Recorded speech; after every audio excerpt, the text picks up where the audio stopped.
Hi, everyone.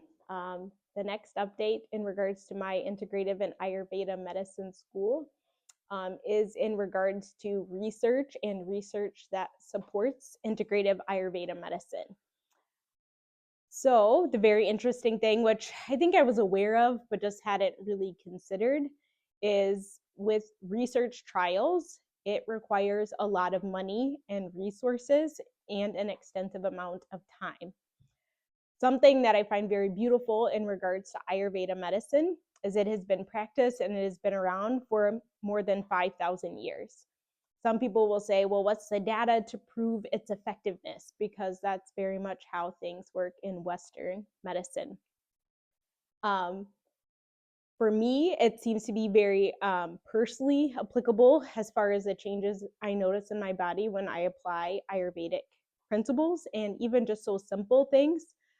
In regards to most research trials in Western medicine, essentially everything is very strict and very controlled, and usually there's just one element that changes. So if it's in regards to a prescription medicine, that would be what would be administered to half the patients, and then the other half would be a placebo. And the patient would not know what they're receiving, whether they're receiving the placebo or the actual medicine, and then data would be constructed from that information based on that. What's unique to Ayurveda medicine, there is some use of like herbal medicine in regards to it, but the majority of what's practiced in Ayurveda medicine is very simple lifestyle changes. That's very unique to each dosha, which I shared in my last video. So if you're like, what the heck is a dosha? Please refer back to my other video to kind of get a little bit of insight on a dosha, and I'll continue to bring it up. But essentially, the simplest way of thinking about it in Ayurveda medicine is each of us are uniquely made, and each of us require very unique things for our body to be in an optimal state of health.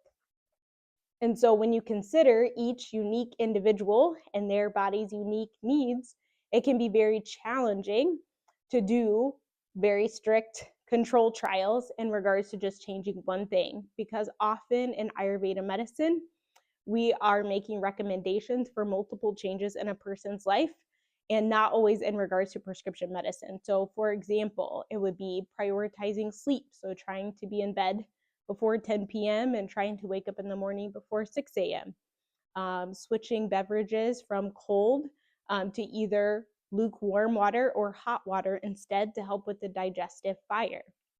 Prioritizing our biggest meal of the day at the noon hour rather than the evening hour. And actually that one has some research in regards to it, which I found very intriguing. But they had patients eat the same types of food, the same amount of food, just different periods during the day.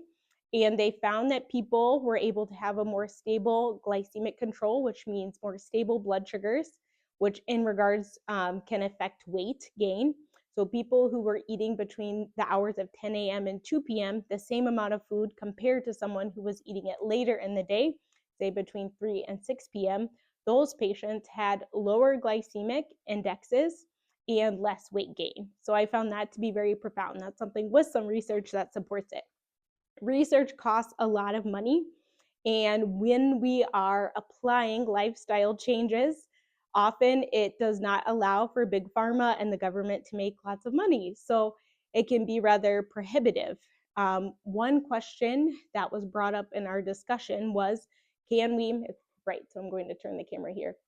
Can we trust something or trust a change that we're making without having scientific proof or data to support it?